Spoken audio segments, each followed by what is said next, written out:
बिस्मिल्लाहिर्रहमानिर्रहीम। आज हमारा कास्ट अकाउंटिंग की सीरीज़ का 5.13 होगा। जो कास्ट ऑफ गुड्स सोल्ड वाला चैप्टर है ना, फाइनेंशियल स्टेटमेंट्स बीकॉम पार्ट 2 का, उसका हमारा ये जो चैप्टर है, इसमें हम तो कि 1 बाय 1 क्वेश्चन को लेके चल रहे हैं और आज हमने 5.13 को डिस्कस करना है, जो कि बेसिकली एक मिसिंग फिगर्स वाला क्वेश्चन है।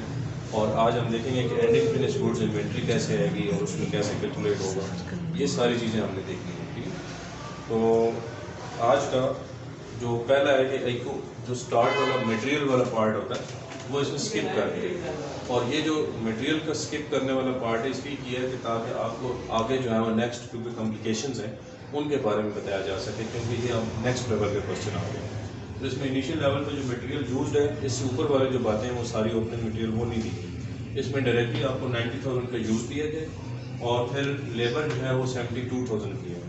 उसके बाद फिर 54,000 का आपके पास है। तो ये टोटल जरा मैन्युफैक्चरिंग कॉस्ट बताएं कितनी होगी।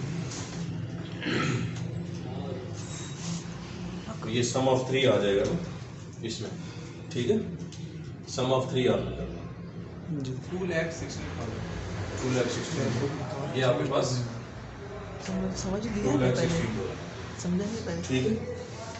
तो ये आपने इसके साथ मिलाकर, अच्छा नेक्स्ट देखें कि इसमें हमारे पास जो वर्क इन प्रोसेस है, आप देखिए कि एक तो यूनिट्स दिए गए हैं और दूसरा जो है ना वो कॉस्ट भी दी गई है।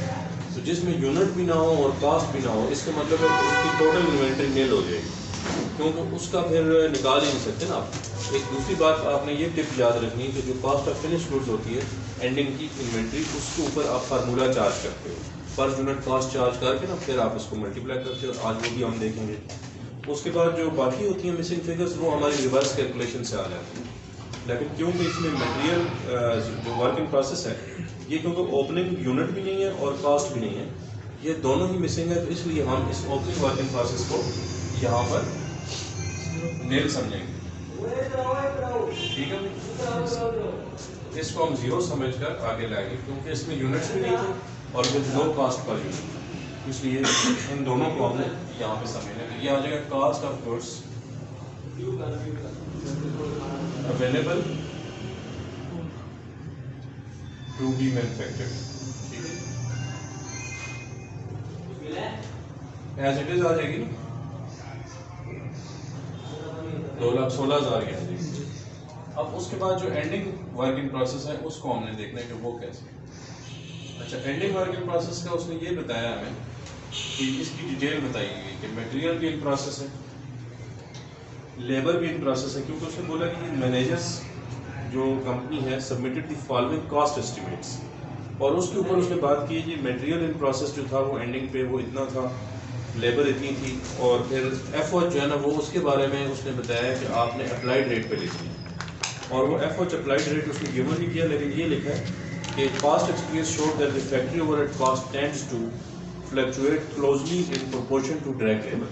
तो जितना भी हमारा ये मेन हमारा डायरेक्ट लेबर है और जो एफओएच है, इसके हम रेशो निकाल कर अप्लाइड रेट खुद कैलकुलेट करेंगे। तो पहले हम इसमें मटेरियल इन प्रोसेस करते हैं, मटेरियल इन प्रोसेस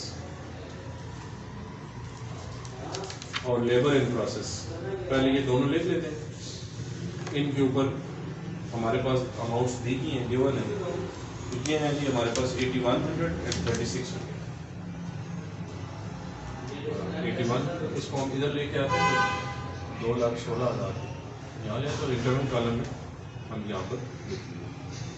अच्छा, एक बात आपने ये ध्यान रखनी कि जो हमारे पास जो एफओएच अप्लाइड रेट है वो हम खुद कैलकुलेट करेंगे। वो कैसे होगा, ये हम रफ के लिए या वर्किंग के लिए कि जितना भी कॉस्ट ऑफ एफओएच है वो डायरेक्ट लेबर के साथ मल्टीप्लाई करके 100 आ जाएगा और वो एक कंप्लीट आ जाएगी।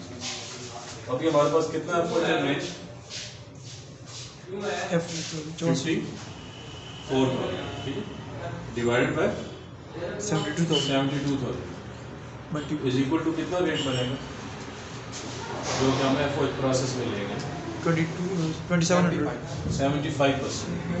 तो 75% हमारा अप्लाइड रेट आया, हम इसको अप्लाई कर देंगे इस रेट पर, तो 3600 मल्टीप्लाई बाय 75%, अपना अप्लाइड रेट को इसके ऊपर 2700 जी 27, और इसको ऐड अप करके एंडिंग वर्क इन प्रोसेस लेंगे, इन तीनों को ऐड 14,400 14,400।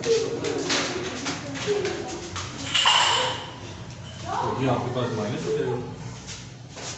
इसको कॉस्ट ऑफ गुड्स मैन्युफैक्चर्ड आ जाएगी। ये हमारे पास कॉस्ट ऑफ गुड्स मैन्युफैक्चर्ड आ जाएगी।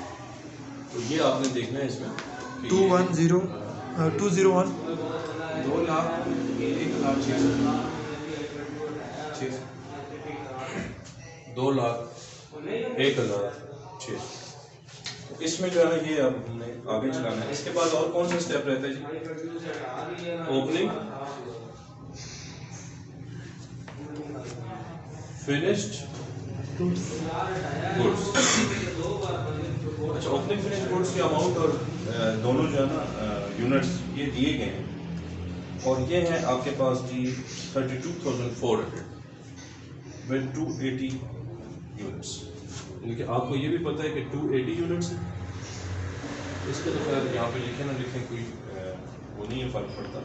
और 32,400 इसको आप कंप्लीट करें। ये आ जाएगा cost of goods available for sale. 2,34,000। अच्छा, अब हमारा जो लास्ट स्टेप है, एज यू नो कि इसमें एंडिंग वर्क इन प्रोसेस है। एंडिंग जो है वो क्या चीज़ आती थी? Finish goods. अच्छा, एंडिंग फिनिश गुड्स को निकालने के लिए अब ये हम स्टार इसलिए लगा रहे हैं कि इसकी वर्किंग कर रहे हैं, इसकी वर्किंग हम लेके जाएंगे, क्योंकि एंडिंग फिनिश गुड्स नहीं दिया है लेकिन यूनिट्स मौजूद हैं। उस यूनिट्स को हमने लेकर चलना है कि वो किस तरह से हमने करनी। तो इसके लिए फार्मूला जो यूज़ होता है वो आज आपने देखना है, जिसको आज हम करेंगे। तो फार्मूले के लिए हम ये करेंगे, इसके अंदर जो हमारा फार्मूला है वो ये है कि कास्ट पर यूनिट पहले हमें पता होगा क्या होगी। कास्ट पर यूनिट का फार्मूला जो है वो बेसिकली होता है कास्ट ऑफ गुड्स मैन्युफैक्चर्ड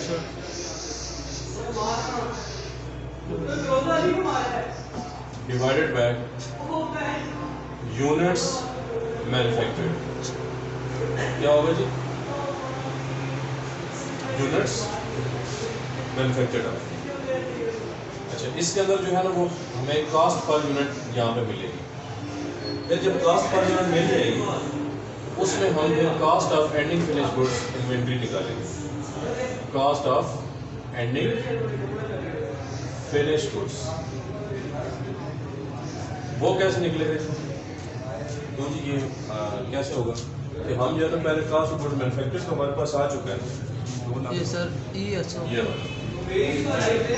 तो हमारे पास जो है वो यूनिट मैन्युफैक्चर्ड निकालने के लिए हमें पहले चीज़ें चाहिए होंगी।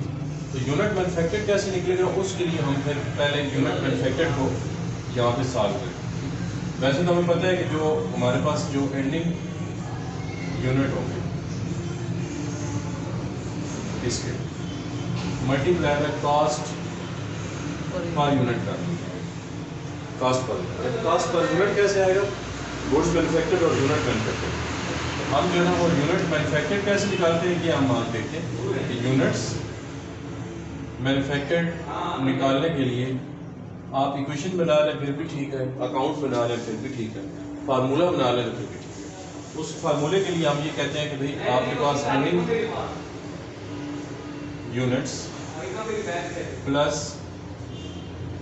सोल्ड यूनिट्स, ये हम इसके यूनिट मैन्युफैक्चर्ड निकालें, माइनस ओपनिंग यूनिट्स किस चीज़ के? फिनिश गुड्स के, क्योंकि जो स्टॉक आपका at the end form of finish goods पड़ा हुआ उसके ऊपर आप अप्लाई करोगे।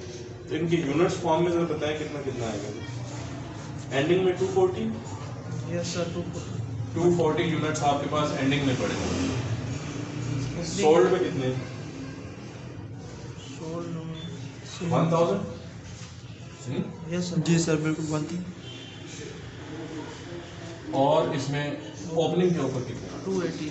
280। तो 280 और ये सारा हल करके आपके पास यूनिट मैन्युफैक्चर्ड आएगा 960 यूनिट। यूनिट प्रोड्यूस भी इसको बोलते हैं, ठीक हो गया?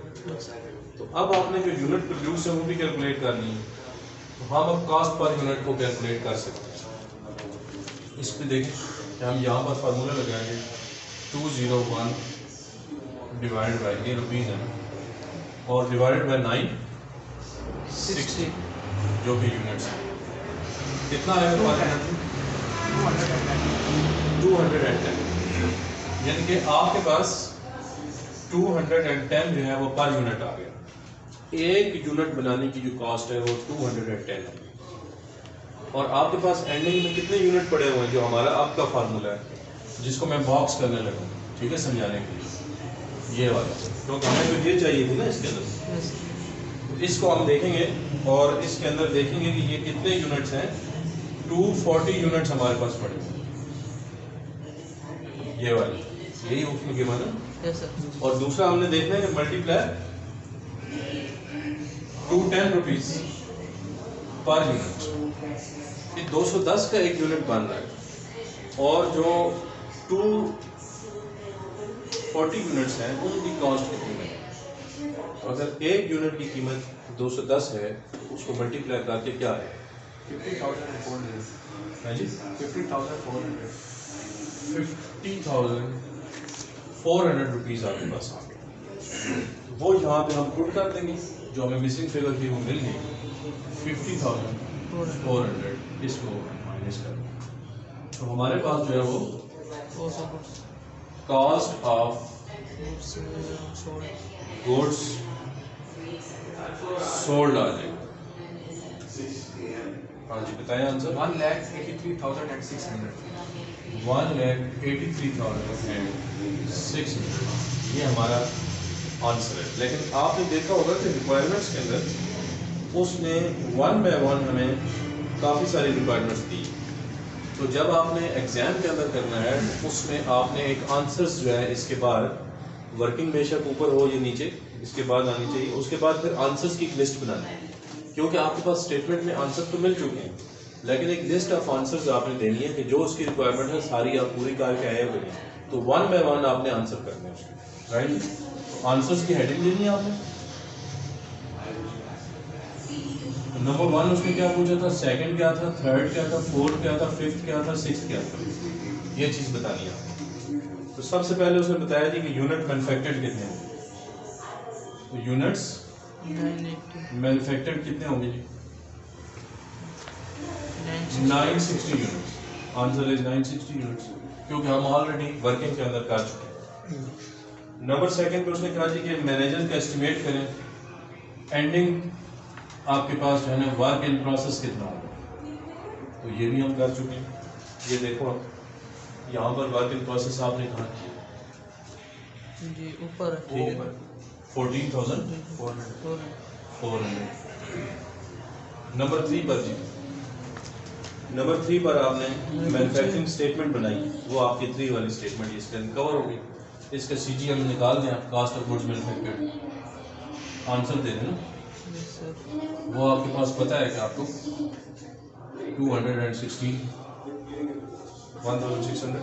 Yes sir. अच्छा उसके बाद फिर आपके पास है फोर्थ पे क्या लिखा हुआ है, cost per unit, cost per unit rupees 210। अच्छा नेक्स्ट उसके बाद क्या आया, ending inventory, cost of ending finish goods जी 55,400। इसी तरह से लास्ट क्या है, कास्ट ऑफ गुड्स सोल्ड, वो है रुपीज 183,600। तो इस तरह 1 बाय 1 आपको समझ आ गई होगी। एक क्वेश्चन जो है वो नेक्स्ट आपका इसके साथ रिलेट करता है, वो खुद भी आप कर सकते हैं। इंशाल्लाह नेक्स्ट क्वेश्चन में फिर मिलेंगे। Thank you.